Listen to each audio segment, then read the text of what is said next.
तर विद्यार्थी मित्रांनो, वन विभागामध्ये भरतीची जाहिरात निघालेली आहे. तर या भरतीची संपूर्ण माहिती आपण या व्हिडिओमध्ये पाहणार आहोत. तर हा व्हिडिओ तुम्ही शेवटपर्यंत पहा. तर इथं बघू शकता, पेंच व्याघ्र संवर्धन प्रतिष्ठान नागपूर यांच्याकडून ही भरतीची जाहिरात निघालेली आहे. तर एक नंबरचे जे पद आहे ते आहे पशुवैद्यकीय अधिकारी. तर यासाठी ते एक जागा आहे. तर यासाठी तुम्हाला मान्यताप्राप्त विद्यापीठामधून 60% गुणांसह पदव्युत्तर पदवी इथं लागणार आहे, वन्यजीव विषयासह. आणि MVSC उमेदवारांना इथं प्राधान्य मिळणार आहे. तसेच वन्यजीव उपचार व हाताळण्याचा अनुभव, तसेच पशुवैद्यकीय शास्त्राच्या क्षेत्रातील किमान 3 वर्षाचा व्यावहारिक अनुभव असणे तुम्हाला इथं आवश्यक आहे. त्यानंतरचे पद आहे GIS तज्ज्ञ.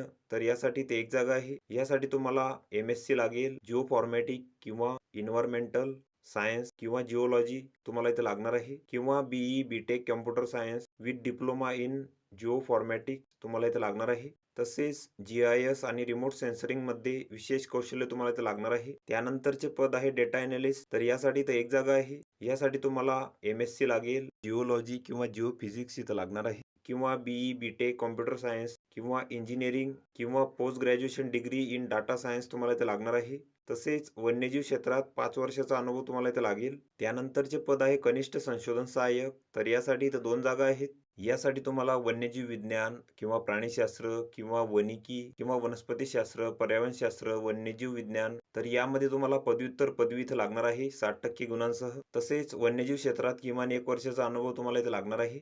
त्यानंतरचे पद आहे सिनियर डेटा एंट्री ऑपरेटर. तर यासाठी ते एक जागा आहे. यासाठी तुम्हाला कोणत्याही शाखेची पदवी लागेल. तसेच तुम्हाला इथं टायपिंग लागणार आहे, 40 इंग्रजी आणि 40 मराठी शब्द प्रति मिनिट. तसेच तुम्हाला MSc पण इथं लागणार आहे, आणि तुम्हाला वन विभागामध्ये किमान 3 वर्षाचा अनुभव इथं लागणार आहे. त्यानंतरचे पद आहे जीवशास्त्रज्ञ. तर यासाठी इथं 2 जागा आहेत. यासाठी तुम्हाला वन्यजीव विज्ञान, प्राणीशास्त्र किंवा वनस्पतीशास्त्र, पर्यावरणशास्त्र, तर यामध्ये पदव्युत्तर पदवी इथं लागणार आहे 60% गुणांसह. तसेच तुम्हाला 3 वर्षाचा अनुभव लागेल वन्यजीव क्षेत्रामध्ये. त्यानंतरचे पद आहे सौर ऊर्जा तांत्रिक. तर यासाठी इथं एक जागा आहे. यासाठी तुम्हाला 10वी उत्तीर्ण लागणार आहे. तसेच तुम्हाला इलेक्ट्रिक विषयात ITI लागणार आहे 60% गुणांसह, आणि तुमचा जर डिप्लोमा झालेला असेल तर तुम्हाला इथं प्राधान्य मिळणार आहे. तसेच तुम्हाला सोलर तांत्रिक कामाचा 1 वर्षाचा अनुभव इथं लागेल, आणि जर तुम्ही स्थानिक असाल तर तुम्हाला इथं प्राधान्य मिळणार आहे. त्यानंतरचे पद आहे इको टुरिझम कोऑर्डिनेटर, निसर्ग अनुभव प्रकल्पाकरिता. तर यासाठी इथं एक जागा आहे. यासाठी तुम्हाला कोणत्याही शाखेची पदवी इथं लागेल. तसेच हॉस्पिटॅलिटी आणि हॉटेल मॅनेजमेंट तुम्हाला इथं लागणार आहे, किंवा पर्यटन व्यवस्थापन यामध्ये तुम्हाला पदविका लागेल. तसेच MSW उमेदवारांना इथं प्राधान्य मिळणार आहे. तसेच तुम्हाला मराठी, हिंदी आणि इंग्रजीमध्ये चांगले संवाद कौशल्य इथं लागणार आहे. त्यानंतरचे पद आहे जल प्रकल्प मदतनीस. तर यासाठी ते एक जागा आहे. यासाठी तुम्हाला 10वी उत्तीर्ण लागणार आहे. तसेच पर्यावरणपूरक प्रकल्पाचा अनुभव तुम्हाला इथं लागणार आहे.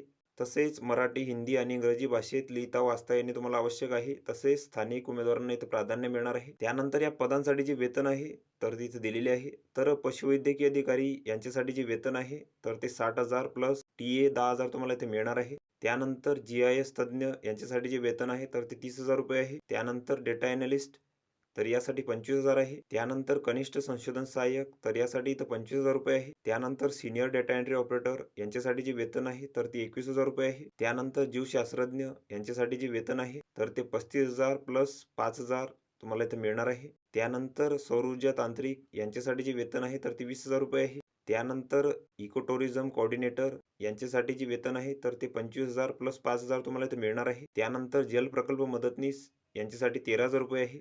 तर निवड झालेल्या उमेदवारांना वरील तक्त्यात दर्शवलेल्या मुख्यालयाच्या ठिकाणी इथं काम करावे लागेल. तसेच मुलाखतीच्या वेळी उमेदवारांना त्यांची शैक्षणिक कागदपत्रे तसेच प्रमाणपत्रे त्यांच्या मूळ प्रतीसहित उपस्थित राहायचं आहे मुलाखतीसाठी. त्यानंतर या पदांसाठी तुमची जी मुलाखत आहे तर ती 13/12/2024 ला इथं होणार आहे, आणि जे मुलाखतीचे ठिकाण आहे तर तिथं दिलेले आहे हरिसिंग वन सभागृह, सेमिनरी हिल्स, नागपूर. तर या ठिकाणी तुमची इथं मुलाखत होणार आहे, आणि पदानुसार इथं मुलाखतीचा वेळ दिलेला आहे. तर तुमची मुलाखत 10:30 ते 4:30 या वेळेमध्ये होणार आहे या सर्व पदांसाठी. तर ही संपूर्ण माहिती तुम्ही इथं बघून घ्यायची आहे. या PDFची लिंक तुम्हाला डिस्क्रिप्शनमध्ये मिळून जाईल. तुम्ही तिथून ती डाउनलोड करू शकता आणि संपूर्ण माहिती इथं बघू शकता. तर व्हिडिओ कसा वाटला मित्रांनो? व्हिडिओ आवडल्यास लाईक करा, शेअर करा आणि आमच्या चॅनलला सबस्क्राईब करा, म्हणजे येणारे व्हिडिओ तुम्हाला सर्वात आधी पाहायला मिळतील. चला तर भेटूया पुढच्या व्हिडिओमध्ये.